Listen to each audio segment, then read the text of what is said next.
Good Friday के दिन हम ईसा मसीह के बलिदान को याद करते हैं। यह दिन हमें दयालुता, करुणा और हमेशा उदार हृदय रखने की प्रेरणा देता है। Happy good Friday. आज गुड फ्राइडे है। गुड फ्राइडे यानी कि वो दिन जिस दिन ईसा मसीह को सूली पर चढ़ाया गया था। आज हम बात करते हैं कि आखिरकार गुड फ्राइडे क्यों मनाया जाता है और गुड फ्राइडे के दिन क्या हुआ था।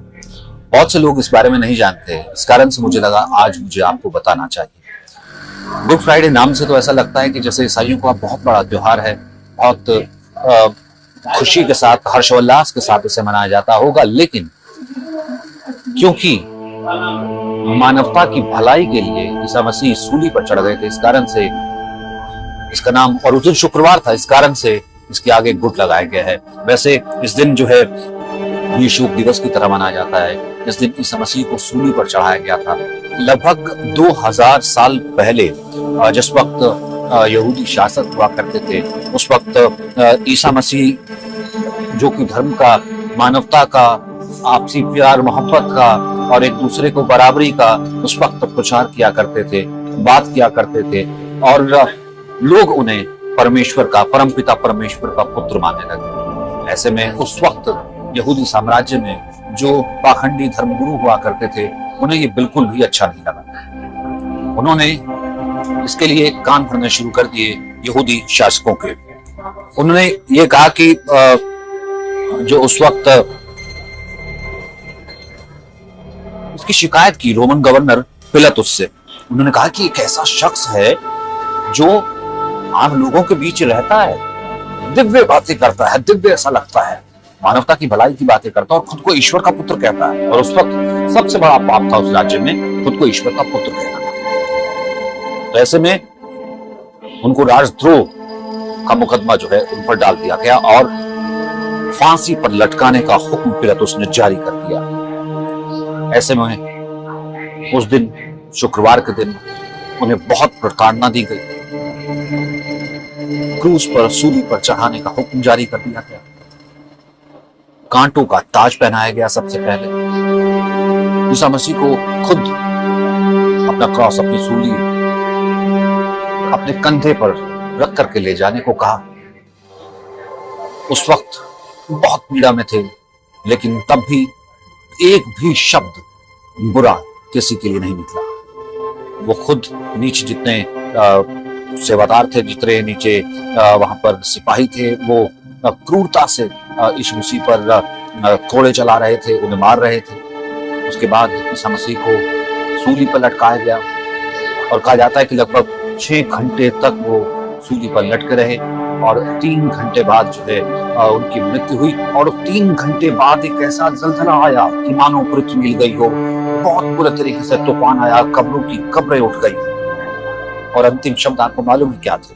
अंतिम शब्द ईसा मसीह के, ईश्वर इनको माफ कर देना, ये जानते नहीं ये क्या कर रहे हैं। ये है गुड फ्राइडे। लेकिन हमारी आपकी भलाई के लिए, मानवता की भलाई के लिए प्रभु यीशु मसीह ने खुद को कुर्बान करके, खुद को सूली पर चढ़ा दिया। तो आज के दिन हम आंख बंद करके, आज के दिन याद करके उसी को स्मरण करते हैं, प्रार्थना करते हैं। आज लगभग हर चर्च में लगभग 3 बजे के करीब की सर्विस जो होती है, क्योंकि उस वक्त कहा जाता है कि लगभग 3 बजे का वक्त रहा था जब प्रभु मसीह को सूली पर चढ़ाया गया था।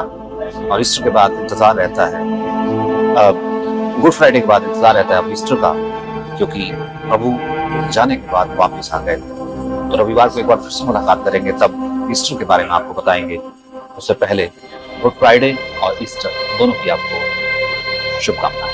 दोस्तों, आज गुड फ्राइडे के मौके पर जब पूरी दुनिया प्रभु यीशु मसीह के बलिदान को याद कर रही है, और आज ही के दिन हमारे देश के प्रधानमंत्री नरेंद्र मोदी ने भी अपने ट्विटर अकाउंट के ऊपर एक संदेश शेयर किया है, जिसमें उन्होंने प्रभु यीशु मसीह के प्रेम, त्याग और करुणा को याद करते हुए कुछ इस तरह से लिखा है। On Good Friday, we remember the sacrifice of Jesus Christ. This day inspires us to cherish kindness, compassion, and always be large-hearted.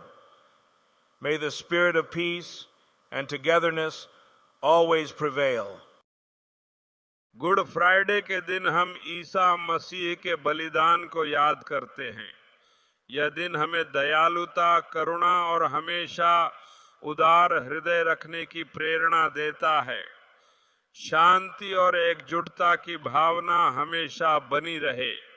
तो दोस्तों, ये शब्द सिर्फ एक औपचारिकता नहीं थे, ये उन मूल्यों की बात थी जो हर इंसान को जोड़ते हैं, चाहे वो किसी भी धर्म, जाति या फिर विचारधारा का हो।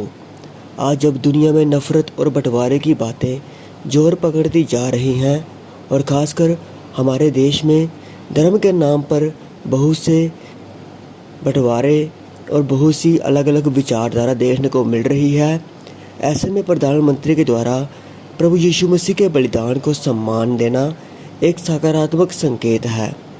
शायद यही प्रभु यीशु मसीह का असली संदेश बिना भेदभाव के प्रेम करना, क्षमा करना और दूसरों के लिए जीना हमें सिखाता है, जिसे हर एक इंसान को, हर एक धर्म के इंसान को समझना चाहिए कि प्रेम और शांति ही हमें ऊंचे मुकाम पर पहुंचा सकती है और यही हमारे मिलजुल कर रहने का आधार बन सकती है। बाकी दोस्तों, आपका इस सब को लेकर क्या कहना है, आप हमें कमेंट सेक्शन में ज़रूर बताएं और प्रभु यीशु मसीह का बलिदान हमेशा याद रखें कि कैसे उन्होंने हमारे लिए कोड़ों की मार खाई, कैसे उन्होंने हमारे लिए अपना पूरा पवित्र शरीर क्रूस पर कुर्बान कर दिया और हमारे लिए वह मारे गए, गाड़े गए और तीसरे दिन मुर्दों में से जी उठे और आज भी जीवित हैं, हमारे बीच में हैं, हमारी रक्षा करते हैं।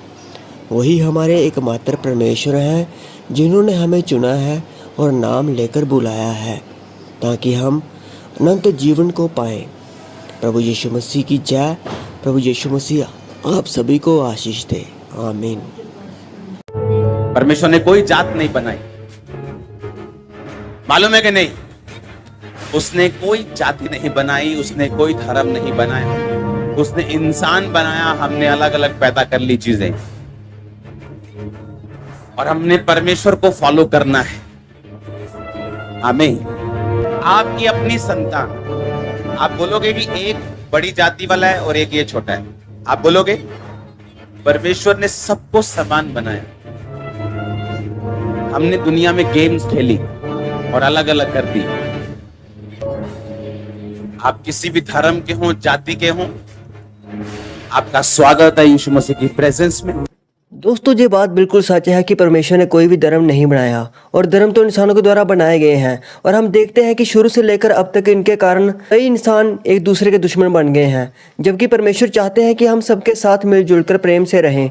और मत्ती 5:9 में भी प्रभु यीशु ने कहा है, धन्य हैं वे जो मेल करने वाले हैं, क्योंकि वे परमेश्वर के पुत्र कहलाएंगे।